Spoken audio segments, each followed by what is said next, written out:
Welcome to Real Talk, Real Women. My name is Miriam Khalladi, and today we have IFBB Pro Bikini Athlete, fitness model, and SciFit sponsored athlete Candice Graham on the show. Welcome, Candice. How are you?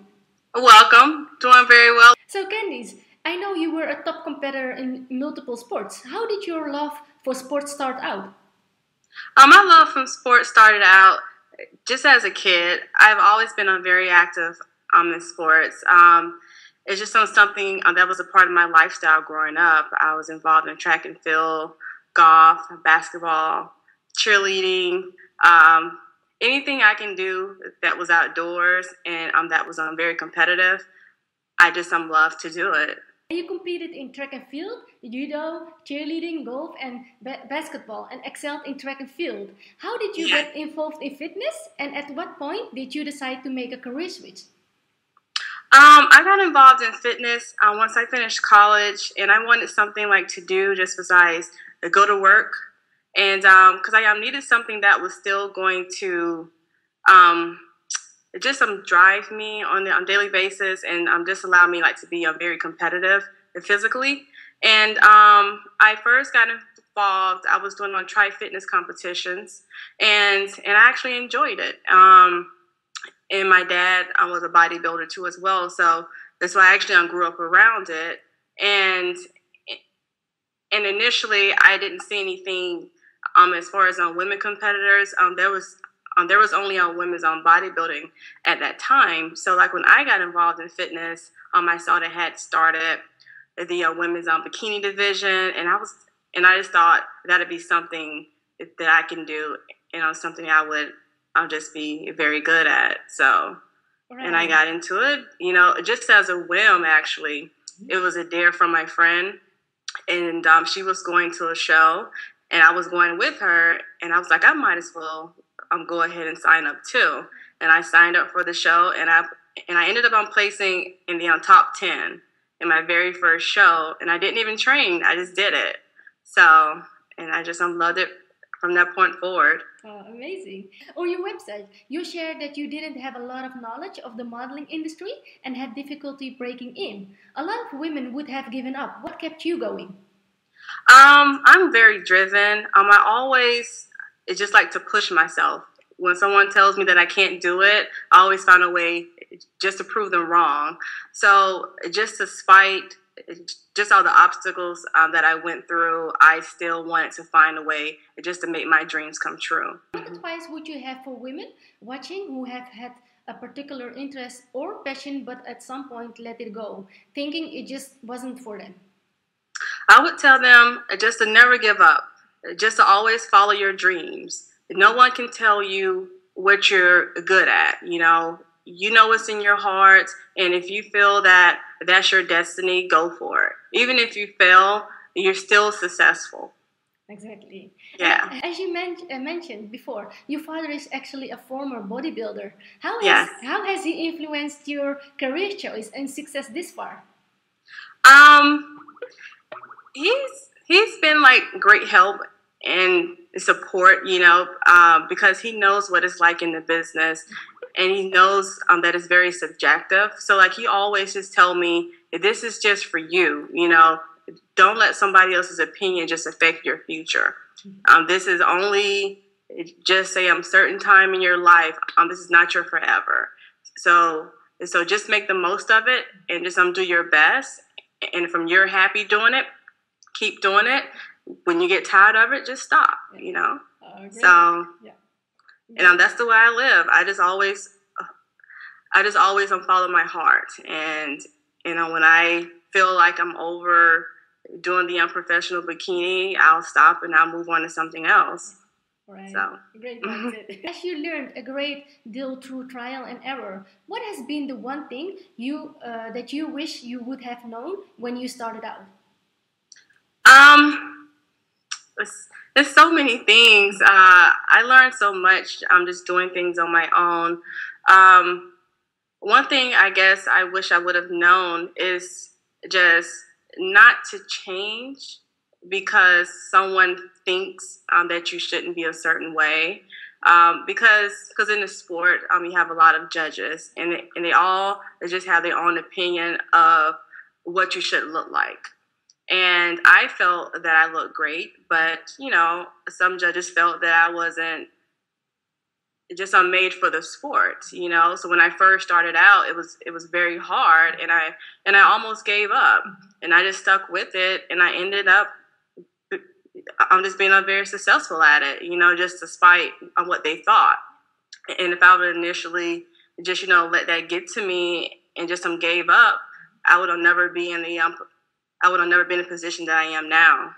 So I'm glad I stayed strong and I persevered. You were the first African American bikini Olympia and Arnold Bikini International athlete. Congratulations! Oh, thank you very much. And I was so proud of myself like when that happened. I didn't even know. I just knew that I wanted to turn pro.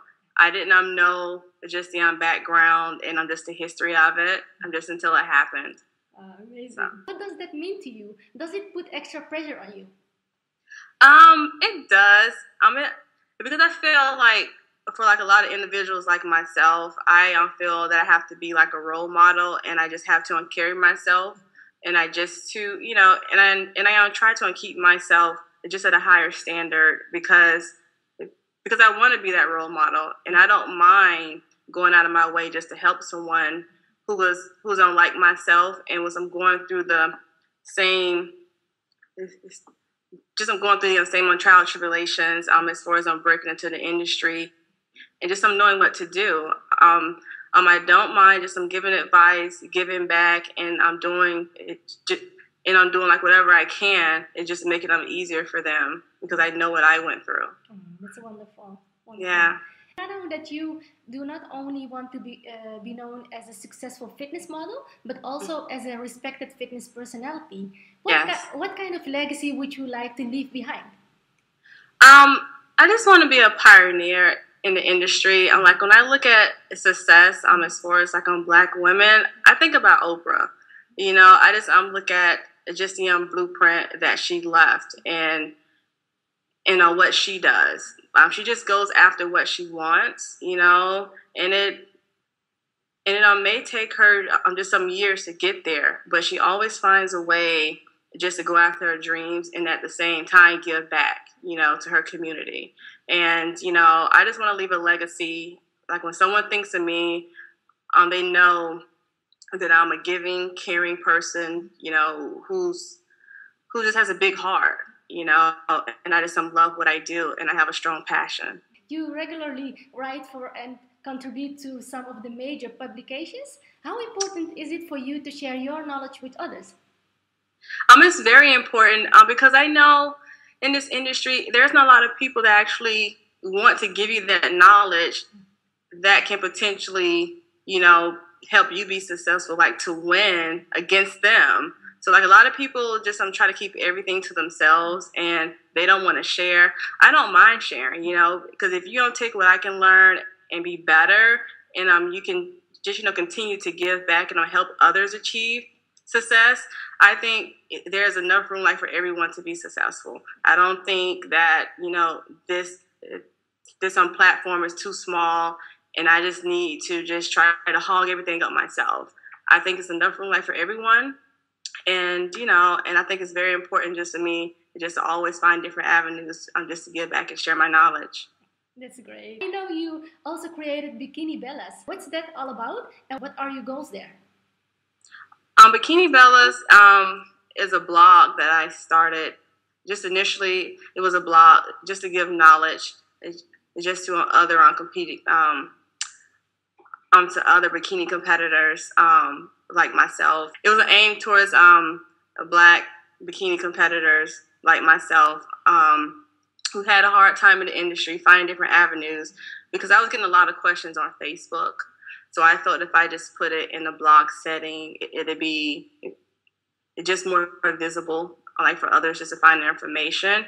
And then once I started the blog, it just kind of grew, and I kept getting like a lot of other people saying it was a great idea, and they wanted me to just expand upon the name Bikini Bellas. So I started thinking, and I was like, this can just be like the start of something great, you know. Just initially, I just wanted it just to be a blogger of information. But like now, I'm thinking about, I'm just making it more of like a brand name. I'm just with more things that I can do just to share and give back to others. And, you know, I focus on Black competitors, but it's open to all bikini competitors. I'm focused on Black bikini athletes just because I know what I went through, and I know that, it was a lot harder for me, and I just feel that we need that extra attention. But it's for all competitors. And you're doing such a great job, Candyce. Thank you. Where can people go to connect with you and learn more about you on the web? They can find me on Facebook under my page, IFBB Pro Bikini Candyce Graham. I also have my own website, www.candicegraham.com. I also have bikinibellas.com. And as far as my personal training site, I have cmgfitness.com. And you can also follow me on Twitter. I am Candy Graham Fit. And that's pretty much it. Okay, and I will also make sure to put all your links below this video. Oh, thank you. And is there anything else you would like to talk about today that you feel we've missed? I don't know. We covered so much. I don't think so. I think we uncovered pretty much everything. Oh, that's great. Can't think of anything right now. It was great having you, Candyce. Thank you. It was also great on speaking with you too as well. Thank you for the opportunity. You're most welcome. I enjoyed the interview. It was all my pleasure. Thank you so much. And thank you so much for watching. My name is Miriam Khalladi. For more inspiration, check out our book at realtalkrealwomen.com.